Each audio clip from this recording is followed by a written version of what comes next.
Hello and welcome back to A Journey to King's Cross, a Harry Potter book podcast.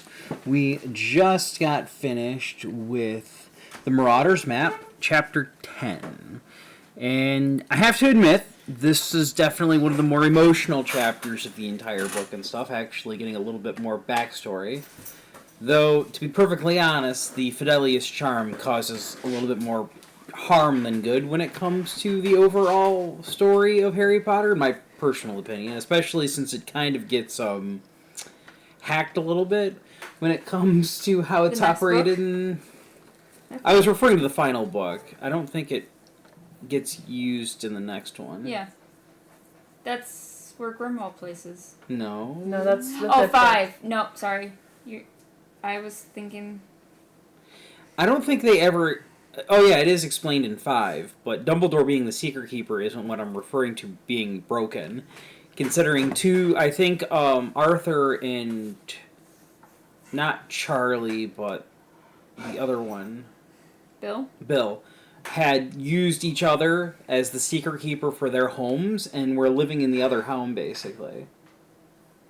So, you couldn't find either of them if you wanted to, home-wise. I know, I was listening to this, and I'm like, why didn't Lily and James use each other as their own Secret Keepers? Yeah, it really... Nobody would have found them. Yeah, it really didn't make any sense. The only thing that makes sense, and this is still kind of a stretch, is that James would have considered it an insult to his friend not to use Sirius Black. That's true, but also, like... What the hell was Lupin? Chopped liver? It was his brother, man. I'm kind of, like, to be perfectly honest... honest... they didn't even use Sirius. Yeah, Sirius convinced him to use Peter. So the whole point is null and void of why didn't they just use each other? No, or Dumbledore. Use Dumbledore. I thought Sirius was the Secret Keeper up until that night or the night before. No, they were going to implement the charm and everything, and Sirius backed out at the last second. Oh, okay. And so he was already mentioning that he was under a lot of pressure, and it kind of felt like they were already hunting him down, assuming that this had already occurred. And so they swapped Peter at the last second on Sirius Black's insistence. Yeah. Which he thought Peter was going to be a better... Nobody would ever try and go after Peter. Nobody would suspect Peter. Because, like, they would think, oh, he's too soft, too easy to break, plus Peter's a coward, he'll never be around. But that was the downfall. Peter was a coward. Yeah. But I have to admit, it's definitely a fun opening with the twins cornering Harry and stuff along those lines and handing him off the map. I do find it kind of funny. Back when we were innocent. More innocent. Which, sure, you can be considered more innocent because your list of crimes isn't as long. They try to trick their brother into performing a unbreakable vow. I'm still curious on for what, though. What were the details of that? Something vow? Stupid. Well, of course it's something stupid. Stupid and life-threatening. I'm sure they would have had Ron swear fealty or something along those lines. Or something stupid like, give us all your candy forever. Yeah. And the minute he eats a piece of his own candy, he dies because he didn't give it to Fred and George. We fucked up.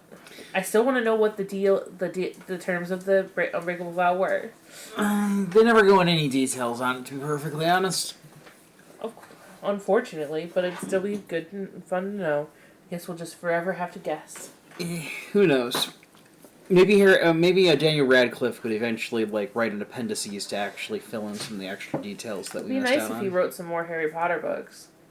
Yeah, it is kind of weird that he just sort of stopped after a while. Yeah, I know. He wrote 7 of them. Well, there was a couple of the side books and stuff that were based off, Yeah, that's true. So... What'd you say, Brandy? So we need to know more about his life. Yeah, we really do. Anyway, the whole going through Hogsmeade and everything was actually relatively interesting. I prefer the book version. I don't know why they altered it so much for the movie. It still irks me. Well, in the movie, I think they just also combined a bunch of his Hogsmeade visits. That is a little... Well, I think they probably did, but that's not really what I was referring to. Because they grabbed him by his arms because he was going to walk to Hogsmeade under the invisibility cloak. And that's how the twins found him, by literally grabbing both arms and dragging him off. Oh, right. That's what I have the problem with. Because it was explicitly stated that, they're not known to be forgiven. Or, it's just like, we miss a couple of details intentionally for Harry to almost get himself killed. Seriously? Yep. But, it was just like a real moment of crowning stupid in my personal opinion. The book is so much better in that regard. It was dramatic effect in the movie. But, come on, Harry. You gotta have more. You need to borrow your orange cat brain cell. It's winter. There's snow. Just because you're invisible doesn't mean you're not going to leave footprints. That's how the twins spot him. They, glance over and see the footprints in the snow. That's how they find his ass. Yeah. Also, it made no sense, especially based on the book, because he literally can't even play Quidditch because of the Dementors when they show up. So trying to just walk right past them, he'd pass the fuck out. He wouldn't even get that close. Yeah, under an invisibility cloak in shivering cold weather. Nobody would find him. That boy was dead. Harry. We should, that'd be a fun thing to go over. A Harry popsicle. After we finish the book series and everything, we can be like, all right, and now for every single time Harry could have potentially died. Death count. Wait, death count. But would Harry have died? Coulda, he was wearing the cloak that was supposed to keep you death away. Oh, for God's sake! Don't tell me you believe that old wives' tale. Ugh. Yeah, I do actually. I think that it's a story about 3 egotistically powerful wizards, and 2 of them put themselves into positions to die, where the third one was like, I'm not going to do anything stupid like that, thank you very much. Look, man, we don't know. Could have kept him alive. I mean... There is no indication that primordial concepts like death, life, change exist in the Harry Potter universe. This is not the miraculous Ladybug universe. Okay, except for the fact that A, ghosts. B... That proves the existence of a soul, not necessarily of an afterlife. B, not all ghosts stay. And B, when Harry uses the fucking resurrection stone to see all the ghosts of people, they know what's going on, but they aren't sticking around. They still have knowledge. It could be a magic trick. I could believe a stone is capable of creating an illusion and reading minds based off Also, the Harry world. talks to Dumbledore. In his head. And learns secrets he never could have known. How does he know they're right? He could be making things up in order to comfort himself. Get out of here. That's a stretch even for you. It's a solid argument. For you. It's a solid argument. Stretch even for you. Dumbledore openly admits this is in fact in your head. But it doesn't mean it's not real. But it is in his head. That doesn't mean it's not real. Do you see the shenanigans I have to deal with? No, they can't see anything because this is a recording. Do you hear the shenanigans I have to deal with? Mitch, get out of here. Please save me. This is why when you come over to Send help. visit, I stay down in the basement for the most part. Pick a team, Brandy. You have to pick one. Or give your own opinion. Send help. That's not a team nor an opinion. There's a cry for help. But also we haven't... Hey. We missed an important part of our podcast. Go over the cover art, you jerk. It's a ready... No, it's a ready blank piece of parchment. Which doesn't fold out multiple times like it does in the movie. I'm gonna be honest with you, some of the designs that they come up with in the movie actually are fire. I love their version of the Marauders map. Yeah. And I always forget that it's in fact nothing more than a single sheet of ruddy parchment. Yeah. Because I wonder though if like it changes based on your location. Like it's a zoomed in map. Or like it only shows like what floor you're on, or you can go, alright, whoop. 2-finger pinch. Man, she would have been ahead of her frickin' time if she actually had the wherewithal for that concept of a frickin' touch-activated map. Nah, there's a little dial in the corner to zoom in and zoom out. Yeah. But To be perfectly honest, yeah. Like, while in most cases and stuff, I feel like the books are a little bit more down to earth and everything than the movies, because everybody looks drop dead gorgeous in the movies. The movie version of that map is so much cooler, and I love the design. Hogwarts effect. Yeah, this is like it opens up and everything, so you can see every. It makes it so it'd be a lot easier to read the dang thing, because I feel like in a 12 by 6 inch sheet of paper or parchment or whatever, however big this thing is, would be like you have to squint at everything if you wanted to fit the entire map of Hogwarts on it. That's a big castle.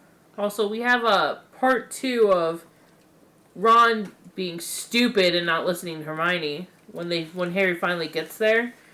Wow, you've learned to apparate. Of course I haven't. Because you can't apparate inside Hogwarts grounds. It's like they never read Hogwarts history. Or are they intentionally screwing with her at this point? I mean, if I had to deal with Hermione on a regular basis, I would find interesting and entertaining ways to just trigger her default response to explain everything and be triggered. And just be smirking at her as she's going on a rant. She's like, you already know all this, don't you? Sure, but go on. Keep going. Don't stop now. I know. There'd be no mansplaining. It'd be Hermione-splaining. I would have too much fun at this poor girl's expense. Also, Hermione doesn't want to have any fun. You need to turn it into professors. Like, turn it into McGonagall. She stays a stick in the mud a lot more in the books than she does in the movies. But she also doesn't report Harry, because she's not a... But she's many things. She is not a narc. Yet. But she is also, at the same time, a narc. Oh, yep. Because we get the most narkish thing that she does this book. I do find it funny that she is completely on the money and completely off the money at the same time. Yes, it was from Sirius Black. However, it is not spelled against Harry. It's completely safe. The man literally had a whole boating in his pocket and 13 years worth of Christmas presents to make and birthday presents to make up for. And a bank account collecting interest.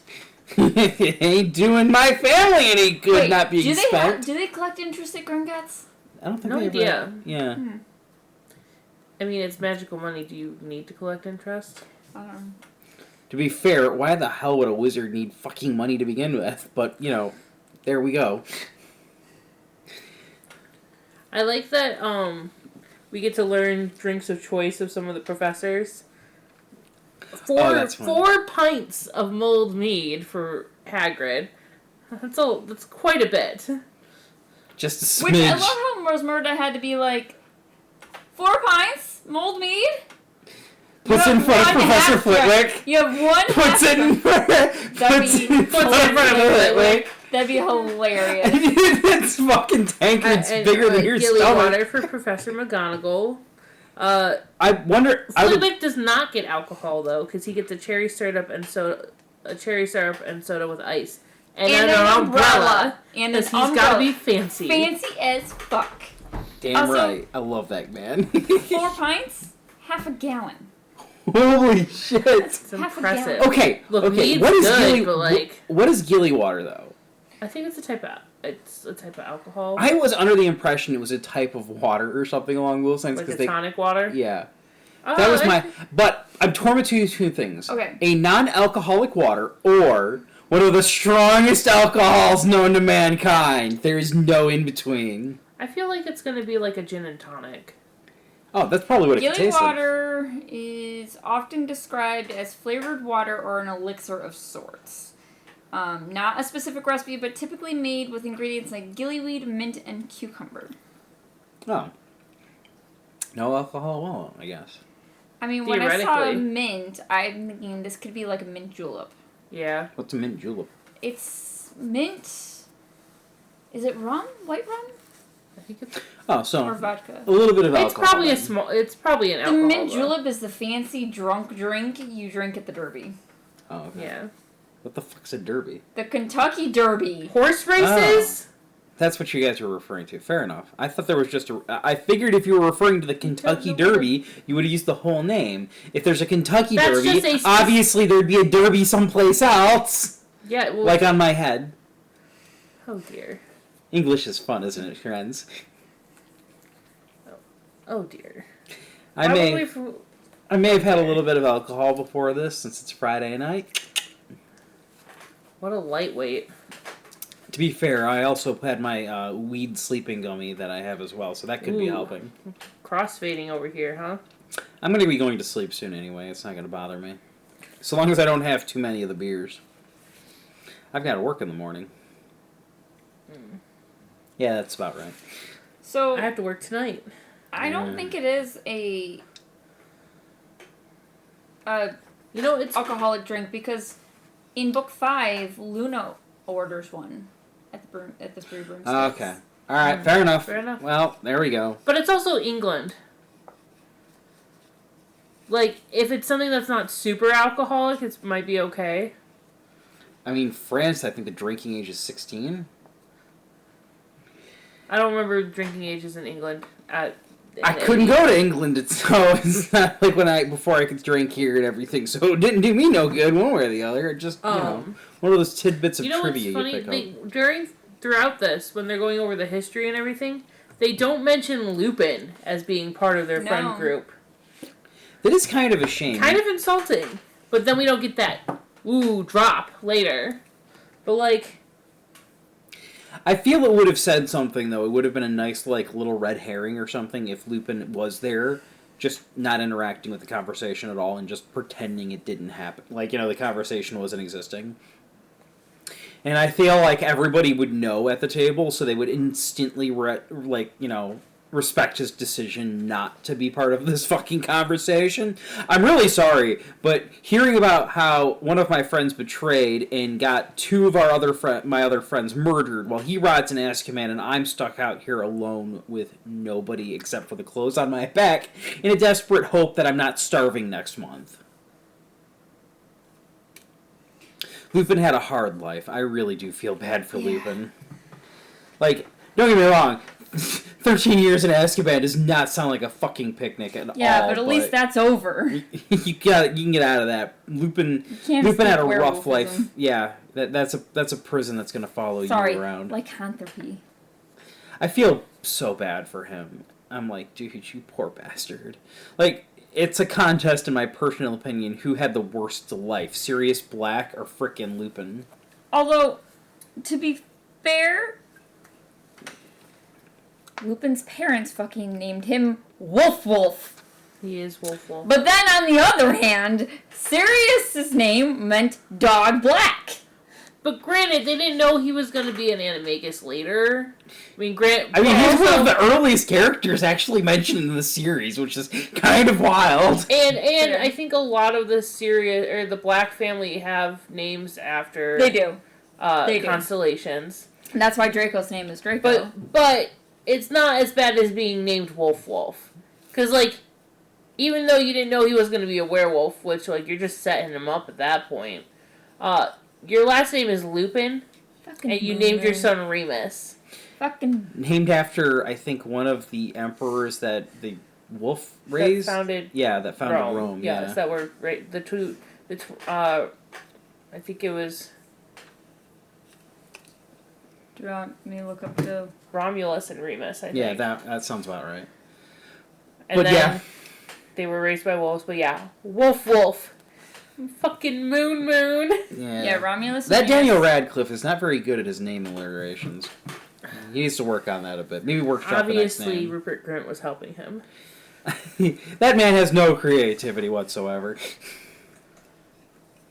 That's why we have Wolf. All three of them don't have much. It's kind of clever if you think about it, dropping mad hints that he's a werewolf, but also it's a dumb name, Wolf. To be perfectly honest, though, I could only imagine how many freaking mudbloods had heard of at least some werewolf lore, not picking up on this. Seriously, they know werewolves legitimately do exist. I would be a twitchy motherfucker if one of my teachers disappeared and got sick every single frickin' month, once a month, and they weren't a woman. Yeah. I love that expression, Kimmy. The second or third month, I would be like, huh, Lupin's not in... It's a full fucking moon! They have astronomy class, people! They should know this shit!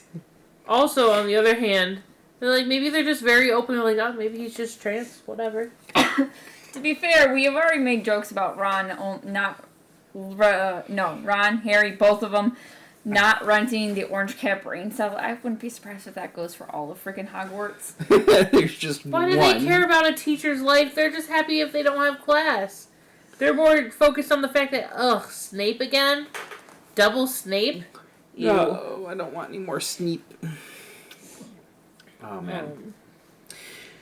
To be honest, we are kind of heavy focusing on this part of the story and everything. But to be perfectly fair, as much as the world building is for going to Honeydukes and stuff, and like a little bit of the twins' backstory with the Weasley family, the main focus is on this and everything. Like, this is such a devastating point in the story where you find out about this betrayal.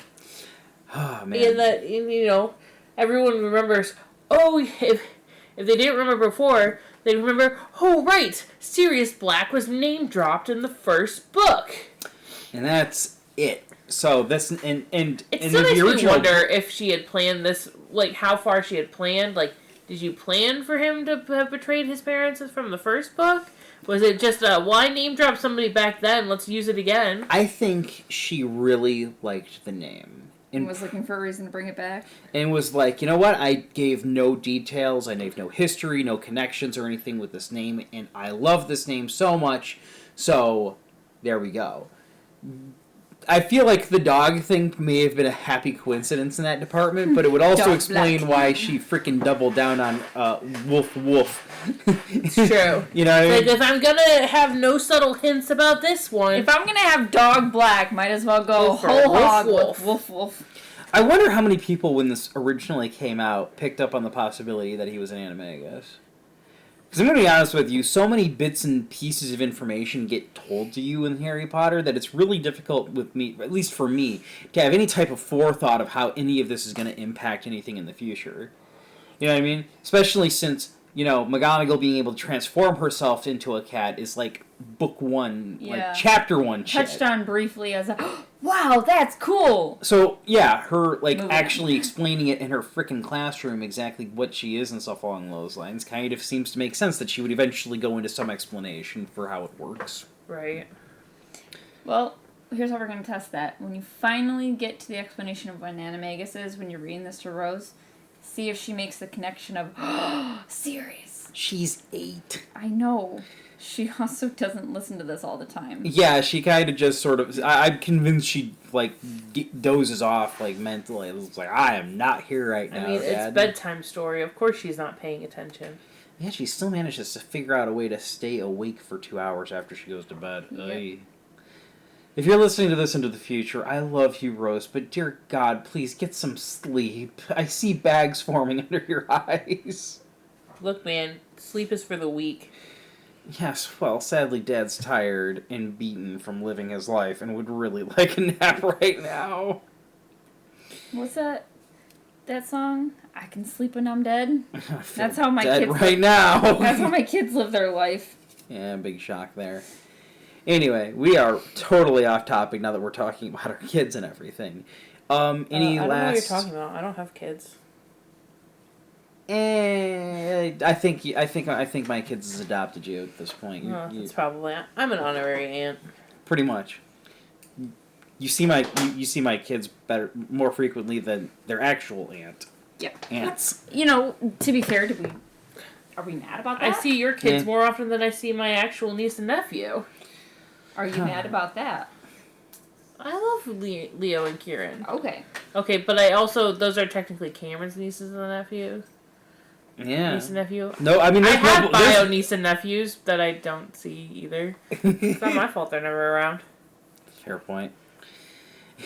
But anyway. Any last subjects we want to touch on? I want butterbeer. And when I go to Universal Studios it's so good. this fall, I'm getting myself butterbeer. Hot, cold, iced. Love the ice. You can buy the cup. Yeah, we've got that cup still upstairs. That's where we got it. We bought the cup. Nice. Had to have the cup. I think we probably had like 3 or 4. I don't really need any more cups. It was delicious. But man, I wanted. There's so many other things I'm probably gonna end up buying. Like maybe I'll make myself a lightsaber or a droid. I really want to make myself a droid. That's Disney, silly. I'm going there too. Also, maybe I want to buy myself a fancy wand. That we did do. If you want, maybe we can send you down our Hermione one because it's one that activates all the extra stuff around there. And it's got the map for it too. Yeah, nice. And it's in the design of the Marauders map. Yeah. Holy shit! Totally on topic. Except for I'll need a new map because they added new Harry Potter sections. The Ministry of Magic and all that. Ooh. So you'd be able to see things we didn't get to see. Yeah, and I might have to get an upgraded wand to be honest. All right. Well, fair enough. If you want to go buy your own, I ain't gonna stop you. They have some really pretty ones now. Oh, did they actually improve, like, the non-character designs better? I believe so. Because when the non-character ones were very basic when we went in 2015. None of them were impressing me. But that's why we ended up with Sirius and Hermione's. Because they were cool. Yeah, all the non-character ones were basic. No, I think they upgraded them, or at least they made some new character ones that look really cool. I might end up sending you down with like some extra cash. Just be like, all right, cool. Aren't you guys going? We're just going to Disney. Yeah, we're just going to Disney. I see. So theoretically speaking, we might not like. I would love to go back again to see some of the new improvements and everything. And if both of my kids, when they're feeling a little bit older, want to do it and everything, I've got no problems. But then it's going to be a lot more expensive. Not just because inflation's a bitch and, the economy's tanking and stuff along those lines. Right. But because the price of this shit is always going up and they never really add anything to a lot of these things. And then you gotta buy stuff for the kids and not just you. And on a side note, I'm unrelated to Harry Potter. I'm also excited because they have all the How to Train Your Dragon stuff. Oh, yeah. And the Nintendo Land is open. Oh, right. Yeah, I forgot about that. Oh. So, look, man, I am already planning to, when we get our souvenirs and stuff, anything that's shippable, we're going to the USPS. We're going to get one of those flat rate shipping boxes, and we're shoving all the stuff we can in them and shipping them back so we don't have to take it on the plane. It'd be cheaper that way. Smart. Granted, we don't have to pay for our plane tickets, but, I'd rather not have to pay for extra luggage fees if I can avoid it. Depending on what you get, it's always a hassle going through, just navigating the airports. Right. Let alone security. And, and I don't want take it from me, broken. I've flown through the Orlando airport twice. Their airport is a joke. I will take Metro Detroit with American Airlines, Delta, their airport, air terminal, any day over Orlando. Their airport was a joke. So you don't want to carry more than you have to. I mean, as it is, I think Desi already plans to take at least one extra suitcase with her.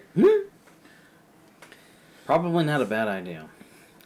But depending on where you go, I might vend you more money because I really want to go do the Star Wars thing and everything. I want to do the lightsaber thing so badly. I'll keep you in mind for when we go to Universal. I'll be like, hey, what did you want from Universal? And I'll let you get your own Star Wars lightsaber and all that. Fair enough. I'm going to get the black kyber crystal. That's what I'm going to get. Good luck with that. I think it's a 1 in 9 chance when you get the red one. I want a purple crystal anyway. Damn right, motherfucker. You gonna get motherfucker scribed on the side of it? It's on the bottom. It's on the bottom. I knew it was on there somewhere. And it's not the whole thing. It's BAMF. BAMF. Of course, they can't actually promote. But no, I just want to... Purple's my favorite color. It has nothing to do with that. And he only wanted a purple one so he could be seen. I think it's his favorite color. That's fair. But also, it's pretty... I love how Lucas was like, I think we can work something out. I think we can work something out. And I love... I have to admit, it would make more sense... sorry, guys. Off topic. It would make more sense for them to be all different colors, considering a kyber crystal is clear. and when you shine light through, crystal, it scatters all the colors, and, it reflects each Jedi's personal personality. I feel like it would make more sense. There's a lot more colors than the basic blue. We're and releasing green. this on this Sunday, right? What? We're releasing this episode this Sunday, right? I think so, yeah. Not off topic. It's going to be May the 4th. May the 4th be with you. Holy shit, the timing got better. Anyway, here's your obligatory May the 4th dialogue on today, because God knows everybody's going to be celebrating this. And if we messed up on the timing, we apologize. Sadly, it is about 9:15. These are not the droids you're looking for. And I'm afraid you need to get going because of the time, remember? You can find me on social media at Luna's Creation Corner, where I mostly post crochet content. I've been very behind on posting lately, but, maybe I'll post a video soon. Yay! And you can find me on YouTube at Brandywine Stitches, or the rest of the socials at Hockeytown Candle. And I've been very bad with the Hockeytown Candle, though. But I'm back on FlossTube. And I'm Cole Sanders. I'm on Twitch. You can find me every Monday and Wednesday around 7, 8 o'clock playing for Persona 3 Reloaded. And I would love to continue talking about Star Wars and everything, but I cannot in good faith keep my poor friend here from her adulting responsibilities because they suck. Tell your husband to get a license. We still need another car. And insurance is expensive. Everything's tell expensive. him to get a license. Or maybe or maybe a really nice moped or something. Maybe if I could just win the lottery, it'd be fine. Yeah, well, here's hoping.